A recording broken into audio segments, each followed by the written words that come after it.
Magandang araw po, Mayor Jennifer Ina Alegre Cruz. Magandang araw po, Mayor. Mayor, kumusta po? Mayor, magandang araw po. Si Jay po to, si Francis. Medyo mahina ang signal. Apo. Okay, malakas naman po kayo, Mayor, at Naririnig po namin kayo. napapakinggan na. Pwede na po. Kumusta po dyan, Mayor? Kumusta po dyan sa Mindoro, Mayor? Okay naman, bumaba yung signal ng bagyo. So far, right now medyo ulan-ulan ng konti, maliit-liit lang na ulan, papatak-patak. Pero at least handa naman tayo para kung ano mangyari man sa bagyo. Kung meron man, ano. Pero mukhang tumataliwas na yung bagyo dito sa bayan ng Pola. Pero ready na rin po kayo in case na magkaroon ng calamity o sakaling ready naman po tayo. maligaw dyan sa inyong lugar.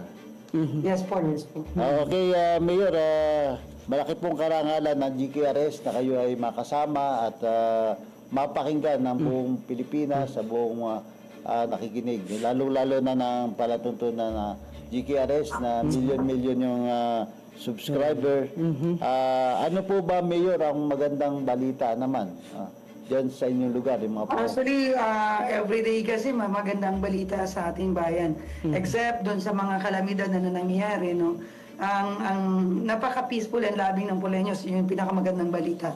And yun, siyempre, napaka-religious nila. And yung ating mga projects naman, nandyan palagi. And good thing, right now, may maganda kaming pagsasamahan ng ating gobernador na meron siyang i-groundbreaking tomorrow na worth 50 million pesos na auditorium, and sa ating Tagbakin para sa tourism naman, more or less 70 million yon. At thankful tayo sa ating gobernador at lalo na sa mga Poleños na naniwala sa ating kakayanan. Hindi natin yan tinatawaran yung mga Poleños, sila talaga yung nagpo-push kung para mas mapaganda ang Pola. Ako, naging instrument lang ako ng mga Poleños para mas magawa at mas mapabuti yung ating kalagayan. Mayor, kumusta po? Ito pong ating may mga pinapagawa pong kalsada po dyan sa Pola. Kausap natin day before yesterday and yesterday, yung gumagawa ng mga drainage canal, nagreklamo nga tayo sa provincial kasi under ng provincial government ito. Pinaayos natin na kailangan matapos as soon as possible. Kasi hindi pwedeng matagal yung gawaan. At yung ating tulay naman, yung ating LGBTQIA+ na tulay, ay more or less matatapos ito February or January, no? Hopefully, at panay nga reklamo natin bilang punong bayan na hindi pwedeng patagalin yung mga proyekto na pinapagawa ng national government. At pondo kasi ng ating national government ito, tayo lang naman ang beneficiaries. Mayor, na-monitor din po namin, meron ho pala kayong mga pinagagawa din na covered court po dyan sa Pola. Ilan po ba yung target natin ipagawa dyan sa bayan nyo po, Mayor? Ano po? Ilan po yung target po natin na ipagawa ng covered court? Kasi po na-monitor po namin, opo. Opo, marami po tayong pinapagawang covered court dito. Medyo nawawalan sigla lang si Mayor. Okay, Mayor, okay. Malakas naman po kayo napapakinggan, Mayor. Tuloy-tuloy lang po, Mayor. Ano ipinapakita natin video saan ba ito kasama niyo? May daw na lang. Wait lang, nawawala ulit. Okay, Mayor. Gawa na Wait lang. Pwede ba natin matapos ang terminal? Okay, nawawala ang signal. Medyo mahina po kasi doon ang signal po sa Pola. anyway, Mayor, yung pong mga programa niyo tungkol sa covered court, maring i-update natin. Ay, nakikita nyo ho, talagang umarangkada po. Atin pong babalikan po sa tawag po si Mayor Jennifer Cruz dahil po ay napakahina po ng signal. Yung signal kasi doon sa na-apektan. Ayan, yung pinapakita yung ginagawang ito ba kasama dyan, ito bang project na ito ay sakop ni Mayor Ina Cruz? Yan yung gagawin. Yan yung yun yung... okay na po. Mayor, pakituloy po at wala po tayo sa linya. Go ahead po. Kumusta po yung... So lahat po naman natin ginagawa ay para sa mga Poleños, and gusto natin dapat gusto po natin kasi bago ako umalis sa Punong Bayan ay matapos na ang lahat ng mga ginagawa natin. Kung di man lahat, pero at least malesen yung problema sa bayan. Ilan po ba mayor ang barangay at population sa inyo, sa Pola, bayan ng Pola?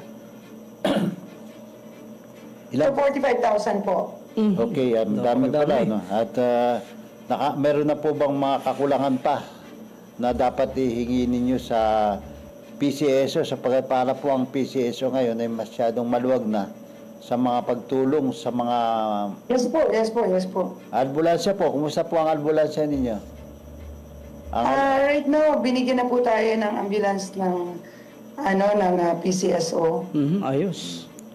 Nakakaabot naman po sa iba't ibang mga barangay. Ayun po ba lugar niyo, Mayor, kumusta yung mga karsada? Farm to Market Road, So far po, yung ating mga FMR, okay naman po. Okay.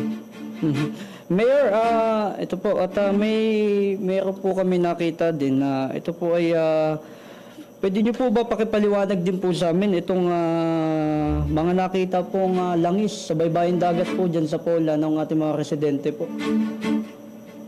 Opo. Kasi, alam mo yan, connected pa rin yan doon sa, anong tawag doon sa lumabog na barko. Oil no? spill, Pero syempre, alam naman natin na medyo matagal talaga yan. hindi agad to naalis sa Mayor. Opo. Meron ay pong mission na ginagawa ng inyong pamahalan diyan sa nabalitang meron pa rin mga natitirang mga langis. May mga ginagawa naman po tayo na anong tawag dyan? Yun mga pang-insurgency natin. Meron naman tayong quick response fund pa rin doon. So marami tayong mga yun yung mga magdaragat, no? Yung bantay dagat natin. Nandun naman sila everyday para i-check yung ating karagatan kasi alam naman natin na yung oil spill talaga more or less sabi nila mga 10 to hanggang 10 years bago makarecover. Na-identified po ba yung company o tumulong naman sa inyong bayan itong kumpanyang ito? Sapagkat Wala po. hindi po tumulong Tayo, may event. Happy birthday, Mayora. Opo, at Opo. nakita po namin yung Thankful greeting ako po sa inyo ni GRS. Pangulo Opo, Marcos. Maraming salamat sa lahat po ng nakikinig at nanonood ng inyong programa. Maraming salamat sa pagpapakita ng suporta sa aming bayan. Dahil kung wala naman po kayo, hindi rin po makikita yung aming ginagawang kabutihan para sa aming mamamayan. Okay. So, sa inyo po, God bless. Hopefully, magkita tayo soon dito sa bayan ng Pola.